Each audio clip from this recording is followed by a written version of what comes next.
श्री गुरु ग्रंथ साहिब जी के पवित्र स्वरूप है।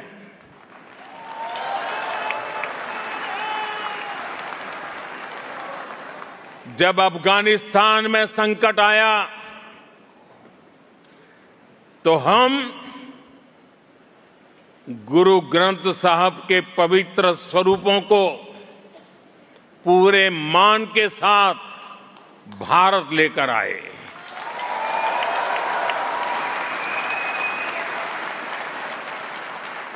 साथियों, हमारे महान सिख गुरुओं ने पूरी मानवता को सेवा, साहस, समानता और करुणा का संदेश दिया है। दुनिया के हर हिस्से में गुरुद्वारे सेवा के सेंटर है। कोई भूखा आए उसे भोजन मिलता है, कोई संकट में है उसे सहारा मिलता है। इसी माहौल में सिख कम्युनिटी के कुछ भाइयों और बहनों ने हमें बताया था कि श्री हरमंदिर साहब में सेवा के लिए एफसीआरए से जुड़ी कुछ परेशानियां आ रही है। हमने उस समस्या का तुरंत समाधान किया। साथियों, आप सभी श्री हेमकुंड साहब जी के बारे में भी जानते हैं। हिमालय की ऊंचाइयों पर है। साल का लंबा समय बर्फ की चोटियों से घिरा रहता है। वहां अगर कोई दर्शन करने के लिए जाना चाहे तो बड़ा कठिन मार्ग है। बहुत कम लोग जा पाते हैं। खास करके हमारे सिख भाई बहन वहां यात्रा के लिए जाते हैं। वहां दर्शन के लिए जाने में खास करके हमारे बुजुर्गों को, हमारे सिख भाई बहनों को सहूलियत हो, इसलिए सरकार हेमकुंड साहब तक रोपवे भी बनवा रही है।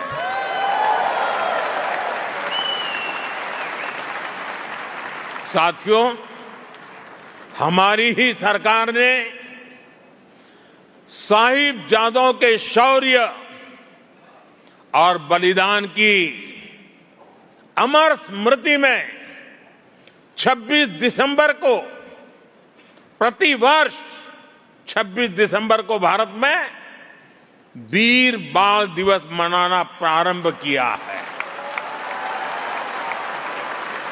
आज यह दिवस पूरे देश के लिए प्रेरणा का पर्व बन चुका है।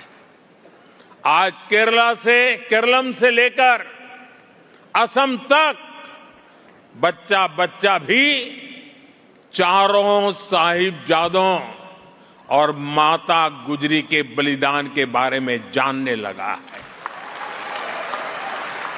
वीर बाल दिवस ने भारत के अनगिनत बच्चों के मन में, युवाओं के हृदय में अटूट साहस का संचार किया है।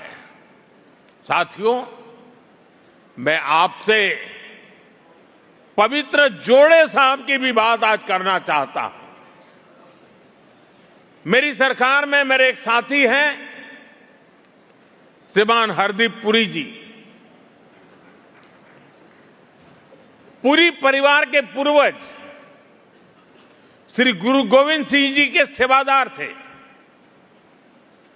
हरदीप पुरी जी ने मुझे यह बताया था कि उनके परिवार ने श्री गुरु गोविंद सिंह जी और माता साहिब कौर जी के जोड़े साहब 300 साल से संजो के रखे हैं।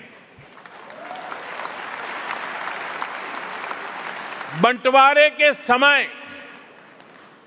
पुरी साहब के परिवार ने, उनके पूर्वजों ने उन्हें सुरक्षित दिल्ली ले आए। पवित्र जोड़े साहब को उनका परिवार सिख संगत को सौंपना चाहता था, जिससे कि ज्यादा से ज्यादा लोग इनके दर्शन कर सके। फिर हमने एक समिति बनाई जो सिख परंपराओं को जानते हैं, जानकारों की हमने एडवाइस ली और हमने निर्णय लिया कि इन पवित्र जोड़े साहब को वहां ले जाया जाए जहां श्री गुरु गोविंद सिंह जी के चरण पहली बार पावन भूमि पर आए, जहां उनका जन्म हुआ, यानी हमारे श्री पटना साहिब। मुझे बहुत खुशी है कि अब ये पवित्र जोड़े साहब पटना साहिब की पावन भूमि पर है और ये मेरा सौभाग्य है कि उस पवित्र अवसर का मुझे साक्षी बनने का, वहां मौजूद रहने का सौभाग्य मिला था। मैं आपसे भी आग्रह करूंगा कि जब भी भारत जाएं, पटना साहिब में उनके दर्शन जरूर करें। साथियों, आज मैं यहां से बहुत सारा विश्वास, बहुत सारा प्यार और बहुत सारी स्मृतियां लेकर जा रहा हूं।